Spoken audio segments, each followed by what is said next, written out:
UP की योगी सरकार कानून व्यवस्था को और मजबूत करने के लिए लगातार अपराध और अपराधियों पर शिकंजा कस रही है। इसी क्रम में गोरखपुर पुलिस द्वारा माफिया सुधीर सिंह की अवैध संपत्ति पर लगातार कार्रवाई इन दिनों चर्चा में है।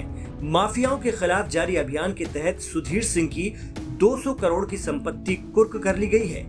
इससे पहले भी गोरखपुर जिला प्रशासन उसकी करीब 100 करोड़ की संपत्ति जब्त कर चुका है, जबकि करीब इतनी ही संपत्ति को और जब्तीकरण के लिए चिन्हित किया गया है।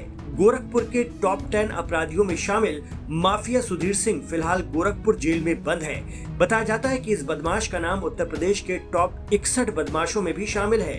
अपने पिता की हत्या के बाद अपराध की दुनिया में पैर रखने वाला माफिया सुधीर सिंह खुद समाजवादी पार्टी शासन के दौरान पिपरौली से ब्लॉक प्रमुख रह चुका है।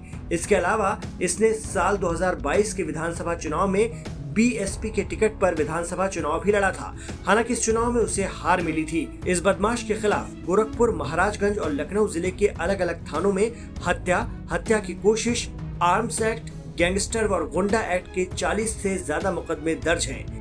गोरखपुर के सहजनवा तहसील प्रशासन और गीडा थाने की पुलिस ने गैंगस्टर एक्ट के मामले में ही उसकी अपराध से अर्जित संपत्ति जब्त की है, जबकि अभी भी करीब इतनी ही संपत्ति जब्तीकरण के लिए चिन्हित है। खबर है कि पुलिस और प्रशासन ने माफिया के करीब 400 करोड़ की संपत्ति चिन्हित की है। ये सारी संपत्ति इस माफिया ने अपने आपराधिक कृत्यों से अर्जित की है और पत्नी और भाई के नाम कर रखी है। आइए आपको बताते हैं माफिया सुधीर सिंह की क्राइम कुंडली। मूल रूप से गोरखपुर के गीडा थाना क्षेत्र में कालासर का रहने वाला सुधीर सिंह का नाम शासन के स्तर से जारी प्रदेश की टॉप 61 माफियाओं की सूची में शामिल है।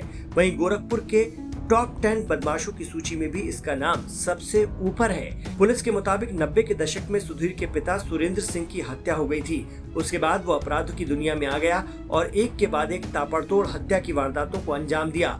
अपराध के क्षेत्र में बड़ा नाम बनने के बाद पहले समाजवादी पार्टी सरकार में पैड बनाकर खुद ब्लॉक प्रमुख बना, फिर अपनी पत्नी और मां को भी प्रधानी और जिला पंचायत का चुनाव लड़ाया।